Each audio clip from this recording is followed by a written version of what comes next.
Olá, estou de volta mais uma vez, seu irmão em Cristo e companheiro de vida eterna, Pastor João Batista.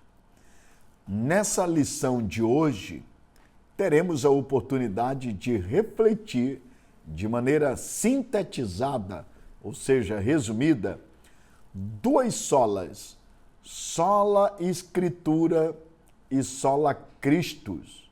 Depois de ter, na primeira lição, apresentado o contexto da Reforma Protestante, agora vamos colocar a nossa ênfase nas duas primeiras solas. E eu vou chamar a sua atenção para a primeira sola, que é sola Escritura. Somente a Escritura é a nossa única regra de fé e prática de vida cristã. Significa dizer que ela é a autoridade suprema, absoluta, normativa, terminante e final. Ela se constitui a Constituição Federal da Fé. Ela é a última corte a quem recorremos e ela tem a palavra final. Para embasar tudo o que nós estaremos compartilhando nessa segunda lição, vou me prevalecer de 2 Timóteo, capítulo 3, os versículos 16 e 17, que diz assim: Toda a Escritura é inspirada por Deus e útil para o ensino, para a repreensão, para a correção, para a educação na justiça, a fim de que o servo de Deus seja perfeito e perfeitamente habilitado para toda boa obra. Interessante, sola Escritura aponta somente que as Escrituras têm autoridade final. Nesse particular, vale ressaltar, a Bíblia é a única regra de fé e prática. É dela que emana exatamente tudo aquilo que nós cremos. Ela nos ensina o que fazemos. Nenhuma tradição pode igualar-se às Escrituras. Aliás, há um princípio nos documentos mais importantes da Igreja, como as nossas confissões de fé, que diz o seguinte: a história da Igreja e a sua tradição são elementos importantes, mas não são decisivos em matéria de fé. Significa que nenhum concílio eclesiástico pode contrariar as Escrituras. Ela é a palavra de Deus inspirada, inerrante, infalível, suficiente, autossuficiente, e ela é eterna, suprema e absoluta. Nesse ponto, ressalto, a Reforma Protestante, sobretudo, a partir do protesto dos reformadores, colocaram a Escritura no seu lugar supremo, porque os reformadores devolveram as Escrituras ao seu devido lugar. Por que exatamente estou dizendo isso? Não é a Igreja que está acima das Escrituras, mas as Escrituras estão acima da Igreja. Nem tampouco a tradição está em pé de igualdade com as Escrituras, mas as Escrituras estão acima da tradição. Nesse ponto, existem 4 fontes de autoridades que nós precisamos compreender. A primeira, as Escrituras. A segunda, a tradição. A terceira, a consciência. E a quarta, a experiência. A experiência nos dá o conhecimento prático. A consciência é o tribunal de Deus dentro de nós. É a lei moral que nos permite julgar todas as coisas, entre o certo e o errado.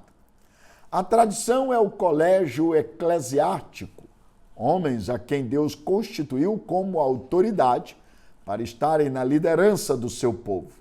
As Escrituras é a palavra de Deus revelada, a vontade absoluta de Deus aos homens.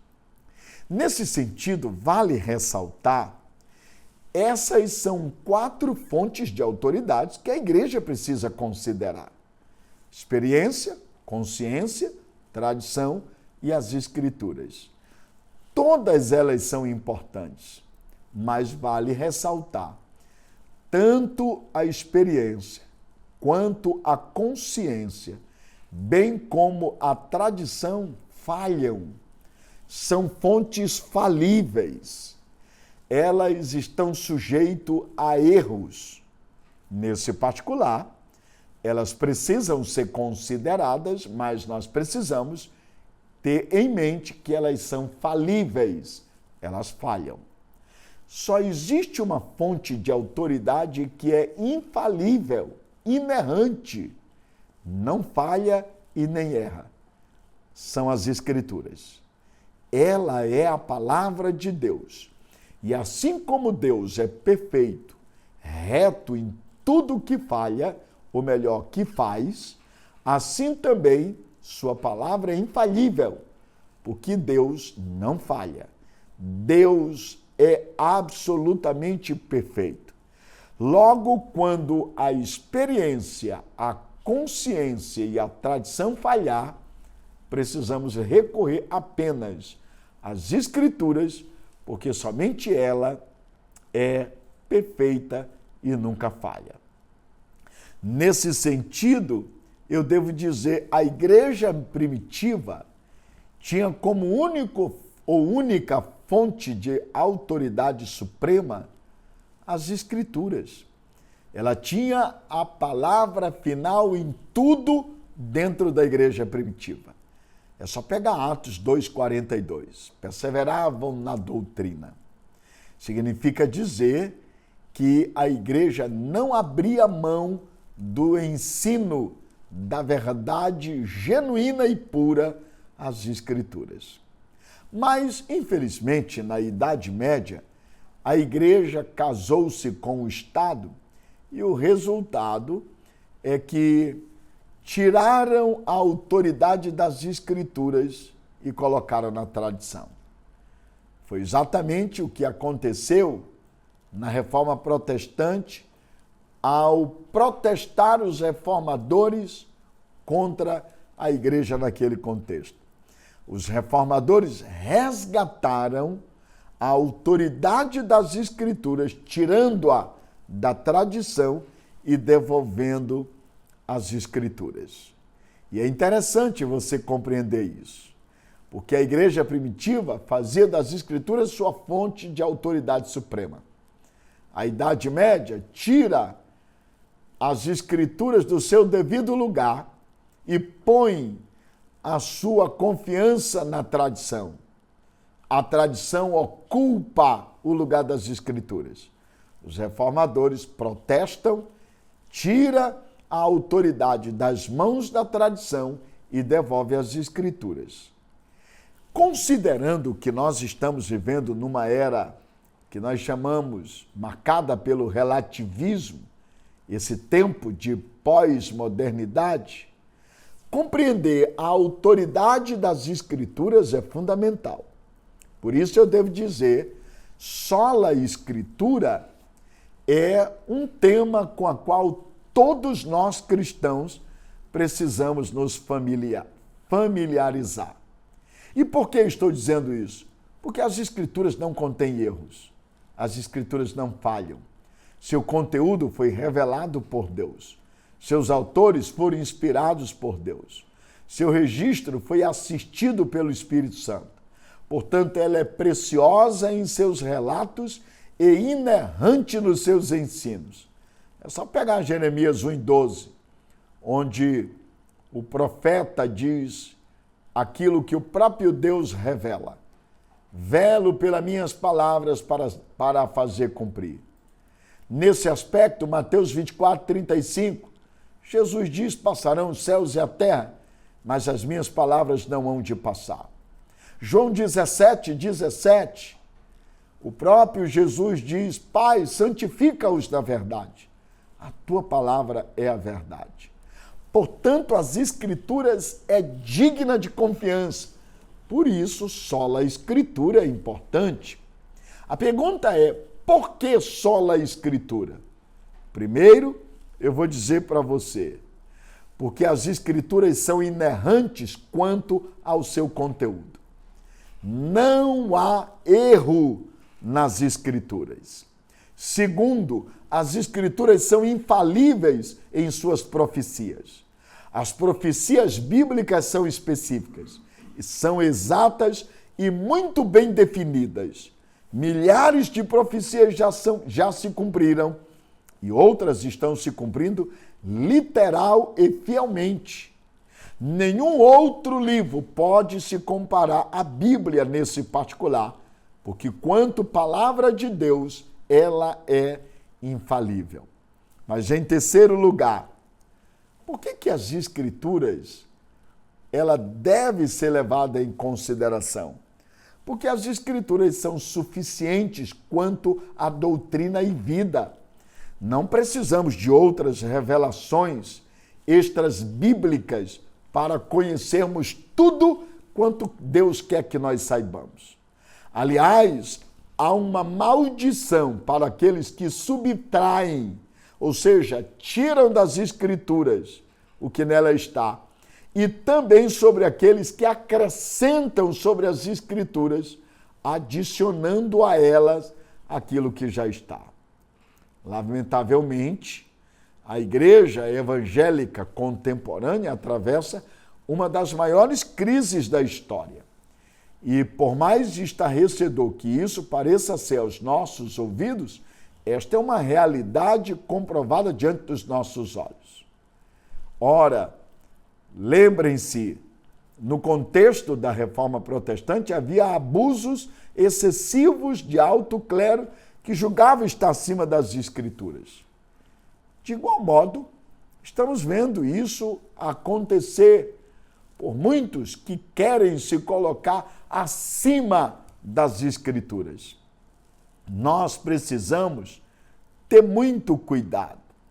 E por que devo dizer isto? Porque a igreja não pode abrir mão da sua única fonte de autoridade inerrante e infalível, que é as Escrituras.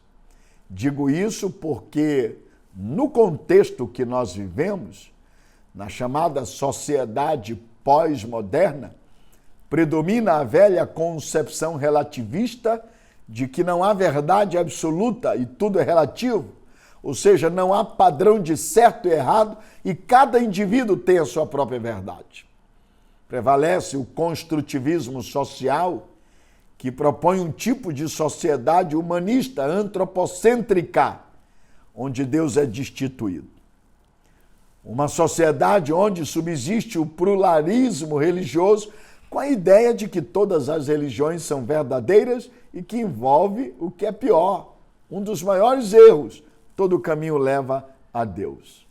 Essas são apenas algumas características ou aspectos que envolvem o nosso contexto e que você, líder, precisa ter os olhos abertos e, sobretudo, chamar a atenção da sua liderança, esclarecendo sobre esse particular. Há uma verdade suprema. Essa verdade é a palavra de Deus. Lembrem-se, no nosso contexto, predomina a terrível secularização da fé que influencia exatamente muitas igrejas a se secularizar, a ser influenciada pela cultura e a abrir mão dos seus princípios e valores cristãos. E isso desemboca em sérios erros: banalização do sagrado, o abandono das Escrituras. E não é à toa que há muitos cristãos, pessoas que, por sinal, quem sabe devem estar dentro da sua liderança.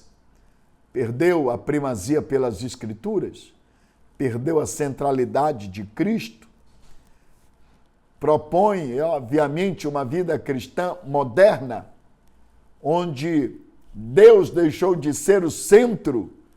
Cuidado! O abandono das Escrituras significa dizer cair numa libertinagem.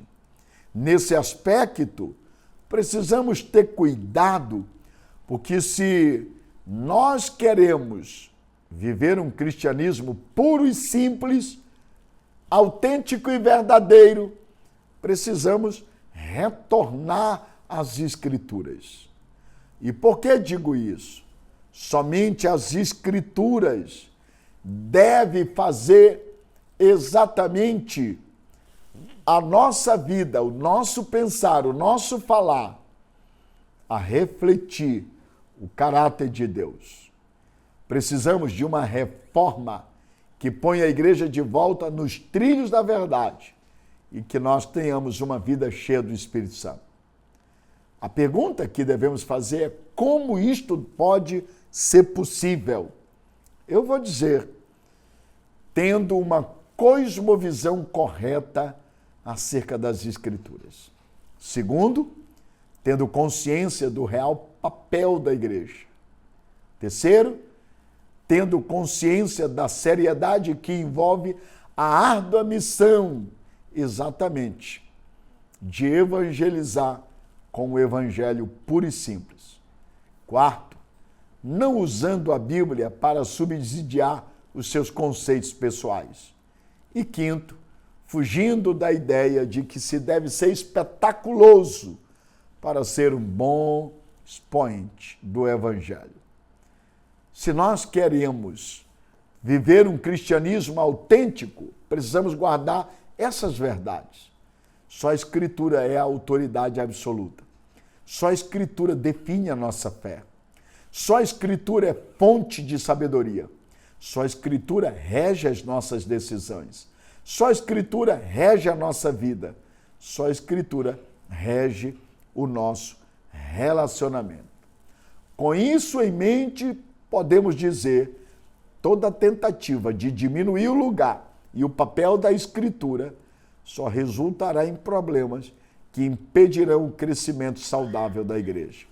Por isso, nobre líder, você precisa, sem sombra de dúvida, levar em consideração essa sola Escritura, porque como Escritura, a palavra de Deus, ela precisa ser exatamente o manual prático das suas decisões, o guia nos momentos mais difíceis da sua caminhada.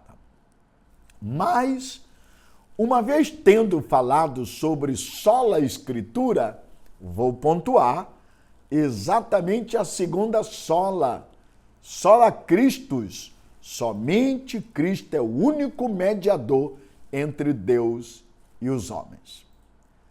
Para embasar a sola Christus, eu vou tomar como base Atos capítulo 4, verso 12, onde está escrito: e em nenhum outro há salvação, porque também debaixo do céu nenhum outro nome há, dado entre os homens, pelo qual devamos ser salvos. Interessante. Sola Christus aponta que somente Cristo é o único mediador entre Deus e os homens. A singularidade de Cristo é clara e também é explícita na Bíblia. Aliás, ele não é uma verdade entre outras, ele é a verdade. Ele não é um caminho entre muitos, ele é o caminho. Ele não é um mediador no meio de outros intercessores. Ele é o mediador único entre Deus e os homens. Ele não é um salvador entre outros salvadores. Ele é o único pelo qual somos salvos. Ele é a porta do céu, é o noivo e é o novo e vivo caminho. Para onde? Para Deus. E fora dele, garanto para você, não há nenhuma outra forma de alcançar a salvação. Só Cristo é de tal maneira a centralidade das Escrituras e o único mediador entre Deus e os homens, que o Antigo Testamento aponta aponta para ele. Ele mesmo diz: a lei e os profetas testificavam acerca de mim. Já o Novo Testamento descreve sua pessoa e suas obras. Eu gosto sempre de dizer, no Antigo Testamento, de Gênesis a Malaquias, nós temos Deus preparando a chegada de Cristo. Nos Evangelhos, Mateus, Marcos, Lucas e João, Cristo chegou. Em Atos, Cristo está sendo inaugurado pelo derramamento do Espírito através da igreja. Nas cartas, Cristo está sendo pregado e difundido entre os povos. Lá no Apocalipse, Cristo triunfa, apontando que ele é o Senhor sobre todas as coisas. Portanto, Cristo é o centro da eternidade, pois nele convergem todas as coisas, tanto nos céus como também na terra. Ele é o centro da história. E nesse particular, só ele pode dar significado a ela e levá-la a uma consumação. Cristo é o centro e o agente da criação. É o sustentador do universo, o redentor do seu povo. É o Senhor diante de quem todo joelho se dobra no céu, na terra e debaixo da terra. Cristo é o centro. A reforma protestante foi também um retorno à centralidade da pessoa de Cristo, pois ele é o centro das Escrituras, ele é o centro da igreja, ele é o centro do culto, deve ser o centro da adoração, e nesse particular vou destacar exatamente 4 pontos importantes. Em primeiro lugar, Cristo é o único mediador entre Deus e os homens. Não há como fugir dessa realidade. A igreja da Idade Média havia criado um panteão de intercessores. Maria e os santos canonizados eram abertamente invocados como aqueles que deveriam interceder por nós junto a Deus. Ainda hoje, a máxima da Igreja Romana é: pede à mãe que o filho atende. Esses ensinamentos estão em flagrante oposição ao que a palavra de Deus nos ensina. A Bíblia é enfática: porquanto só há um Deus e um só mediador entre Deus e os homens, Jesus Cristo homem. Está lá em 1 Timóteo 2:5. O próprio Jesus Cristo disse: eu sou o caminho, a verdade e a vida, e ninguém vai ao Pai a não ser por mim. Está lá em João 14:6. Portanto, Jesus não é um mediador entre outros, ele é o único mediador. Ele não é um entre muitos, ele é o único caminho para o céu. Jesus é a porta e ninguém poderá chegar a Deus, exceto por meio de Cristo.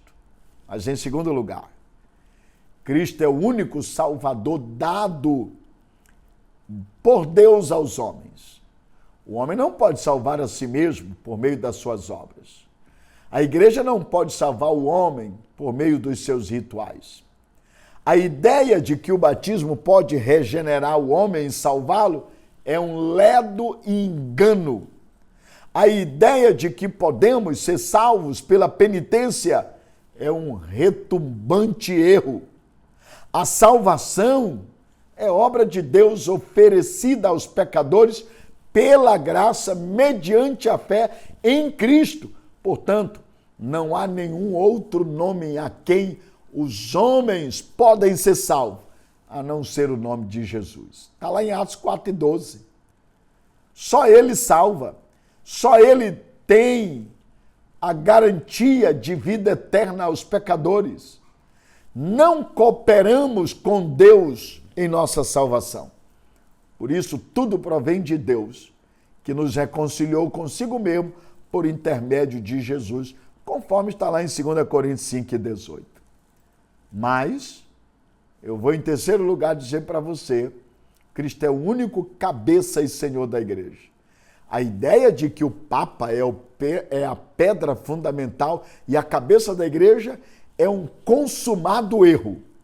A igreja só tem um fundamento, esse é Jesus. Está lá em 1 Coríntios 3:11. A igreja só tem um cabeça, este é Jesus. Está lá em Efésios 1:22. A igreja só tem um dono, esse é Jesus. Está lá em Mateus 16:16. A igreja só tem um Senhor, esse é Jesus. Está lá em Filipenses 2, do 9 ao 11. Só Jesus morreu para comprar com sangue aqueles que procedem de todas as tribos, línguas, povos e nações. Está lá em Apocalipse 5:9. Portanto, só Cristo é o único Senhor da igreja. Mas, em quarto lugar, Cristo é o único sumo sacerdote que está no céu intercedendo pela igreja diante de Deus o Pai. Nesse particular, a ideia de que o Papa é o sumo pontífice, ou seja, o supremo mediador entre Deus e os homens, não tem qualquer amparo nas Escrituras. Cristo é o nosso grande sumo sacerdote, ele é aquele que morreu pelos nossos pecados e que, segundo as Escrituras, ressuscitou e que, portanto, garante a nossa justificação. Ele penetrou nos céus justamente para interceder por nós diante do Pai. Está lá em Hebreus 4:14. Ele está à direita de Deus intercedendo por nós. Hebreus 11, 8:34. Por essa razão, somente Ele pode salvar-nos totalmente. Hebreus 7:25. Ora, Jesus é o sacrifício perfeito, o sacerdote supremo. Ele é aquele que oferece sacrifício por nossos pecados. E, segundo os nossos pecados, morreu, mas Ele nos garantiu perdão sobre todos eles. É com base em seu sacrifício substitutivo que fomos declarados justos diante do tribunal de Deus e estamos agora quites com a sua lei e com a sua justiça. Por isso não pesa mais sobre nós nenhuma condenação. Está lá em Romanos 8:1. Nenhuma condenação há para os que estão em Cristo, porque a lei do Espírito de vida que há em Cristo nos libertou da lei do pecado e da morte. A reforma protestante trouxe a igreja ao evangelho puro e simples dos apóstolos, centrados na suficiência e na exclusividade da obra de Cristo para a salvação. A velha confissão de Paulo foi de novo a confissão dos reformadores, porque decidi nada saber entre vós, senão a Jesus Cristo e este o crucificado. Por isso, sola Cristo, somente Cristo é o mediador entre Deus e os homens. E, nobre líder, sua liderança, seus liderados, precisam compreender essas verdades. É por isso que nós precisamos exercer uma liderança bibliocêntrica e cristocêntrica e tributar a Deus um louvor bibliocêntrico e cristocêntrico, porque tanto a Bíblia quanto o Cristo, sola a Escritura, sola Cristo, são importantes para que vivamos uma vida cristã saudável e tenhamos uma liderança eficaz. Você, líder, tem o papel de ampliar essas informações, acrescentar esses valores, compartilhar esses conceitos com os seus liderados e fazer com que a sua juventude entenda e compreenda a importância da reforma protestante e, sobretudo, a sua ênfase, sola Escritura, somente Cristo. Deus abençoe e até o nosso próximo encontro.